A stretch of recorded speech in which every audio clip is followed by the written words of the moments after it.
The worst marketing is you're selling features. Better marketing is you're selling benefits. The best marketing is you're selling emotional payoff. One of you had a question in one of my YouTube shorts, which was kind of asking me to dive a little bit deeper into differentiation strategies. And one, I loved it. Someone engaged with a post, and I've kind of made a promise that this channel is us sharing about growth strategies for small businesses, for entrepreneurs that are trying to get to that 1 million plus in revenue, which is surprisingly rare. And I think one of the most important things that we learn, both as people, but also as entrepreneurs, is how to get better at differentiation. Uh, and um, and you see right now I'm wearing this EOS shirt, and I think one of the things that is this duality that we need to deal with is running a business and growing a business. That's not a unique thing. That is a standardized thing in our world that we can learn how to build traction and growth. As regards what you are specifically growing, that's the thing that needs the differentiation. And so we're going to go over why that's so important in a few key things. And part of it's like, it's not differentiation for its own sake, being different for its own sake. That's kind of the teenage attitude. If you kind of like, oh, why is this person doing these things? Oh, their identity is they just want to be different, which is like maybe a great base to draw from, but it's not ultimately what we want, which is whoever is the payer, the customer, for them to see your unique value, right? And so to be able to connect specifically with them. So how do we draw that perception of value? And so that'll be our lens today, that we dive a little bit deeper into differentiation. And so the first thing I wanted to talk about, I like to call it the clarity lens, is have you been able to define yourself in one sentence?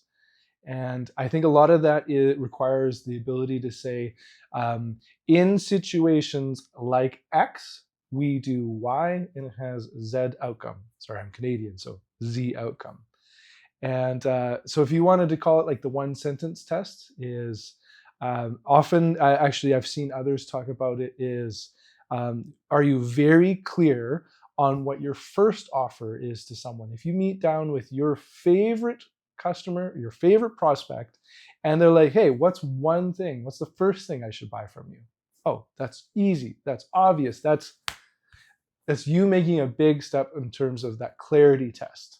I know for myself personally, I grew an agency over many years, which was my kind of first big thing that worked out well, at least. And something that I struggled with was, who isn't my ICP? If it's someone who's paying, like, yeah, they're my customer, which is not at all the filter that you want. And starting to be like, we are for people who, in my case, it was as a marketing fundraising agency, being able to have also understanding what we're the best at, kind of thing. So if you want to learn more around this, I would highly recommend two people in the marketing world. One is Donald Miller and Story Brand, and the ultimate marketer is Seth Godin. If you want to think of it as a pressure test, so we know about, say, the 30-second elevator pitch. That's being generous. Is the better is a one sentence test. And so I welcome any discussion of like, hey, well, like, what is your one sentence? You don't have to be, we are the best in the world for this, but we are focused on delivering this particular thing to people who are going through this change or at this moment. So it doesn't have to be a demographic thing. It doesn't have to be kind of the businesses from 1 to 2 million. It could be, we are serving businesses who are trying to get to 1 billion, like me, and with this content at least. So the second lens that I wanted to talk about is the emotional lens.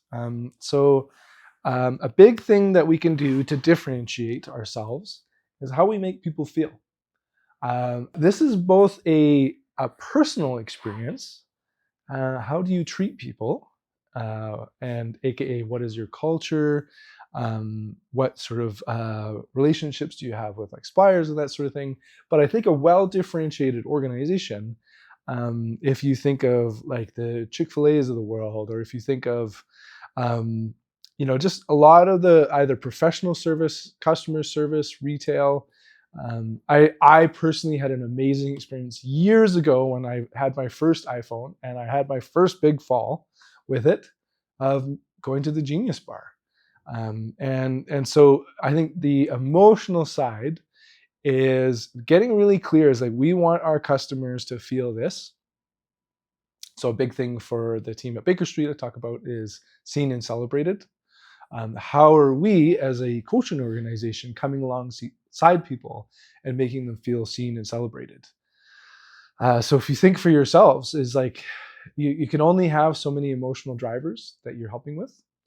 And what is their emotional journey? And this is another maturation for yourself as a business leader, is often we're kind of scared shitless for our own journey. That's kind of why I like doing what I'm doing, is coming alongside people like you, and kind of giving that perception that you are not alone, which is not like Area 51. You're not alone. It's you're among company, good company.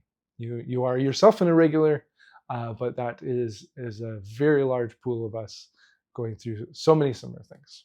So if you know the emotional or hero's journey, the arc that your customer is going on, I think it's worthwhile going like, are they frustrated? Are they sad? Are they demoralized?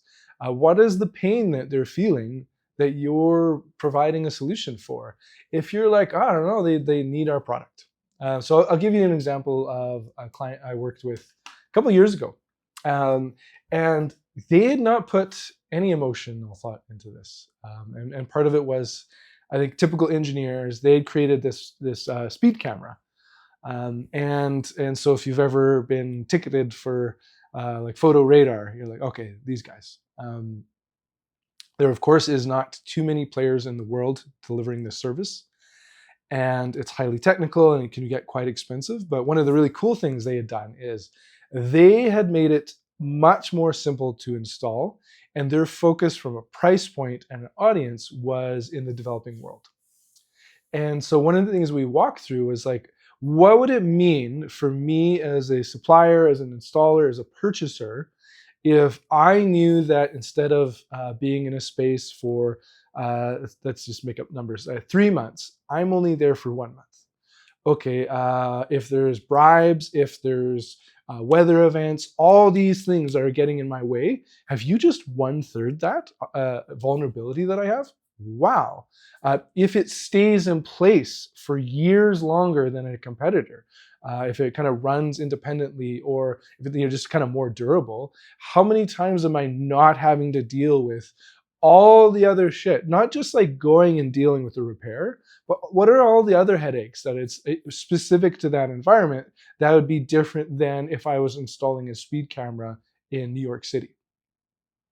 And so one of the things that we walk through, basically what I'm describing, is the more that they could, one of their competitors, just to give you an example, was more focused on the law enforcement departments in the US.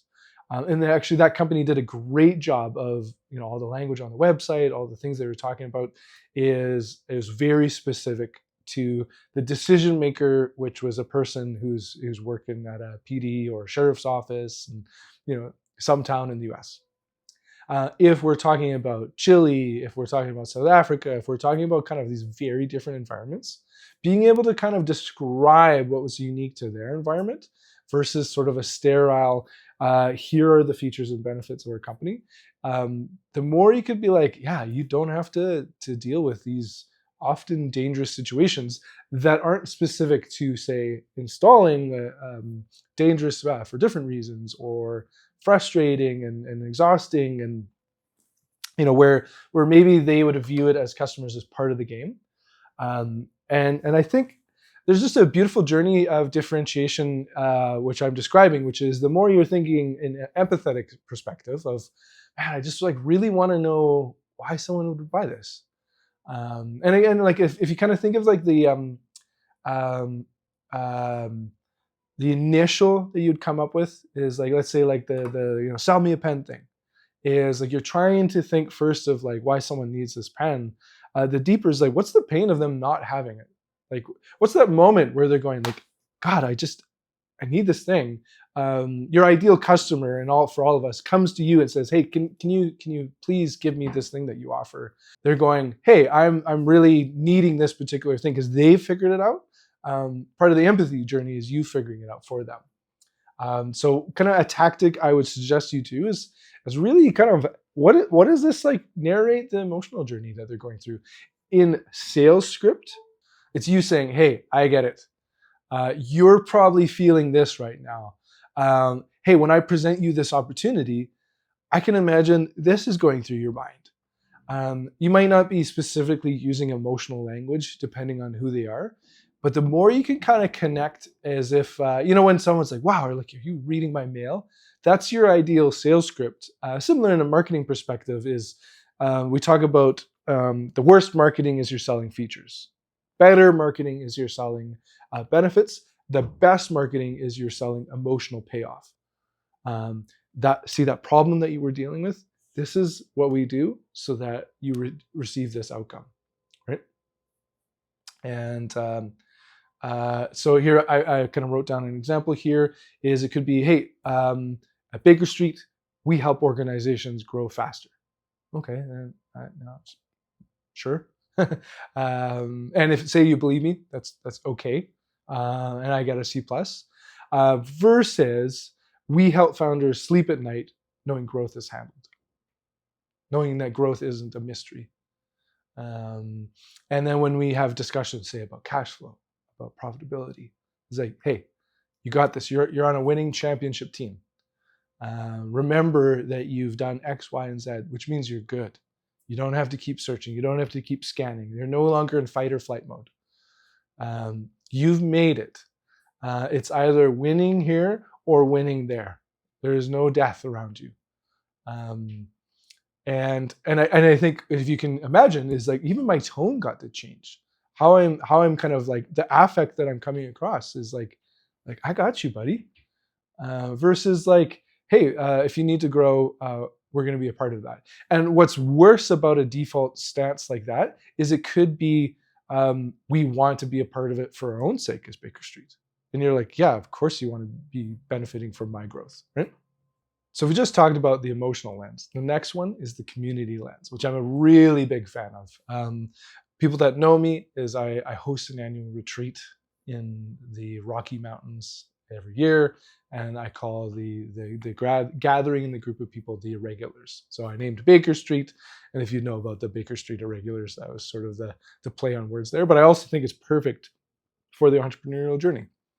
And I also did a separate video, which we may link here. I don't know how to do those sort of things.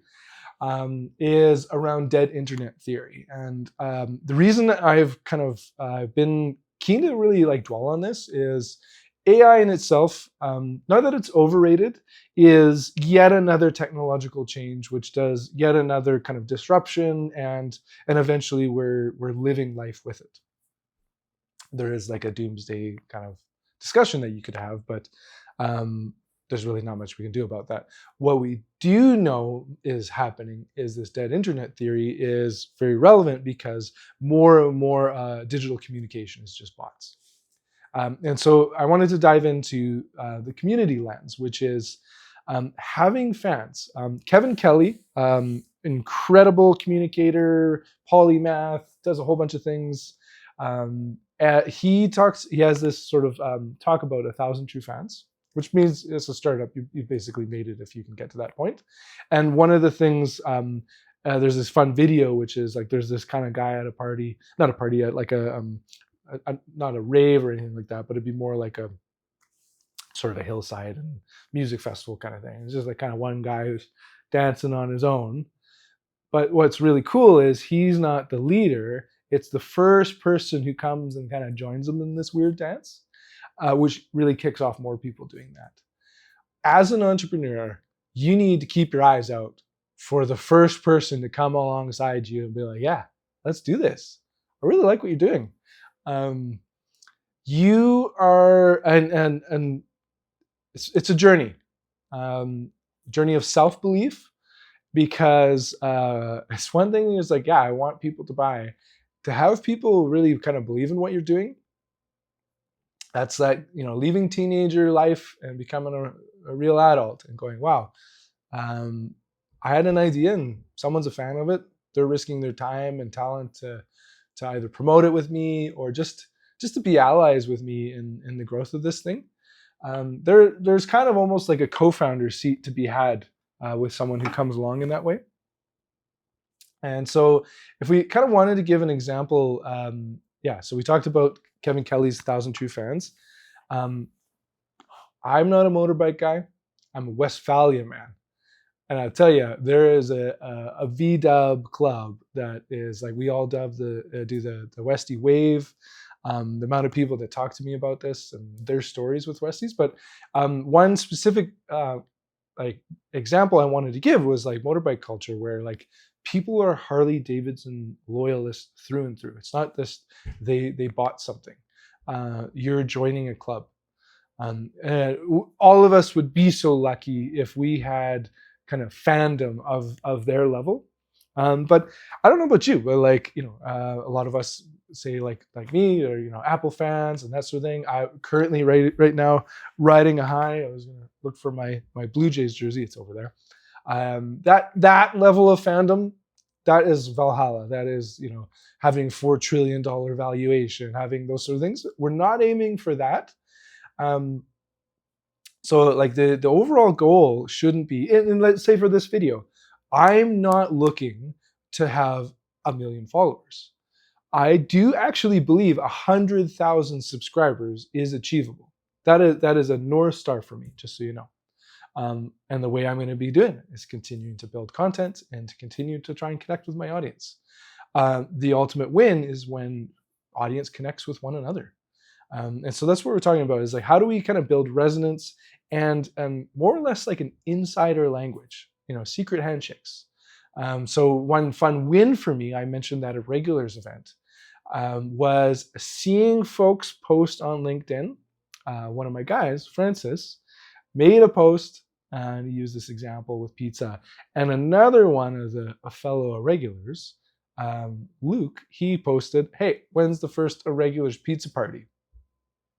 That's that moment I got to see this person used a made-up term as insider language that is helping bond them together. Huge win. And so I do think it's valuable if, like, among your customers, you can create catchphrases and keywords and words that if they use amongst one another, that they're like, hey, you're someone who gets it too. Because if you kind of go back to the previous points, is there are other people who go, you must have had the similar emotional pain that I did, didn't you? Or do you, like, can I talk about my journey? Because I'm guessing you and I have gone through similar journeys.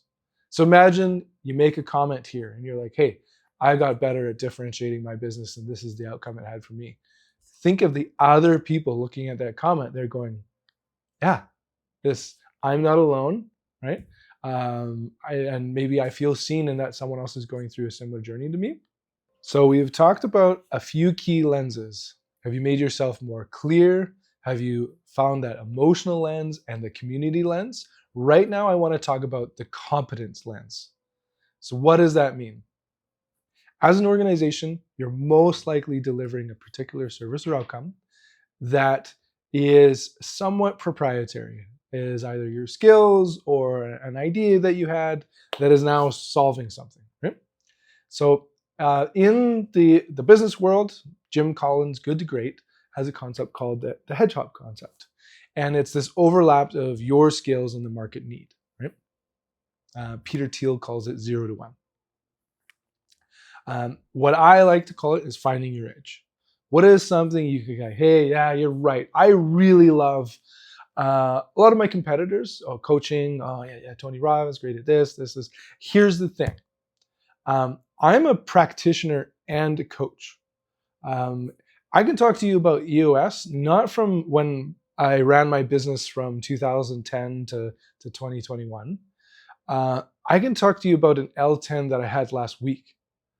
So I'm giving you this example is like what I'm trying to do is like, okay, Baker Street, we do coaching and we have community as a key value.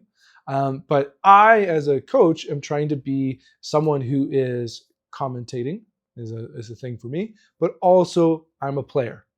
And so that practitioner plus coaching is a key part for me of an edge, because I'm trying to share my lived experience that isn't bottled in a certain time period. Because like I don't know about you, I watch a lot of sports. I don't love it when a commentator kind of starts to like this. This reminds me of back in 1984 when this happened. It's like I don't know that guy. that didn't do it for me. That name reference kind of thing, right? And when I was selling my business, we hadn't actually yet employed any Gen Zs. And so a line I have is like, if I didn't start new businesses and keep going, I actually wouldn't be able to pass along that shared experience or the lived experience. So what you need to be thinking about, the ultimate within the competency lens is a framework. And if you can avoid, so price and convenience, those sort of traditional things, if we say, oh, you know what, there's this proprietary method that I've come up with based on exploring what your needs are. So what we don't want to do is compete on price and convenience, something that's kind of too easily replicable. What we want to do is get to the point where you say, hey, I have this methodology that I work my customers through, this journey, of course, overlaid with the emotional journey. And here's the results that they see when they go through this unique framework of ours. Or if you're feeling uncomfortable being like, it's not unique, any little bit of it makes it unique. It's one that if you have one, by the way, most businesses don't, right? Even if it's like we have a very specific SOP that we follow or process kind of thing, and it'd be like, hey, we have a method, there's a story, there's a framework. Boom, you have found yourself in the competency lens. That would be amazing. Honestly, like if you're watching this and you've gotten to this point and you do have something, like please share it. I would be personally very encouraged. It's a big milestone to get to as a business leader to say, hey, I've chosen a certain way. And it's speaking of EOS, it's a big thing. If you can kind of get to the point being like, we have uniques, we have a very specific process that we walk through people. If the Baker Street way or this, can name it after yourself or whatnot, it would be huge if you have this. So now I want to land on one thing, which is the consistency lens. Okay. How do you differentiate yourself? Can just be through consistent delivery of what you do. And so for this is referencing thought leaders like James Clear's Atomic Habits. And if we want to kind of get into David Aker's brand equity models, it's not something I'm super familiar with, but I think it's gonna, if that's something you want to unpack, that'd be pretty cool. And so one thing that so consistency is like a good investment. It builds trust and it compounds. And I think entrepreneurs, we often are agents of change. Like that's how I led, right? And so we tend to undervalue the experience of consistently showing up, both in our marketing and our sales, but in our operational delivery, because it's not as exciting for us.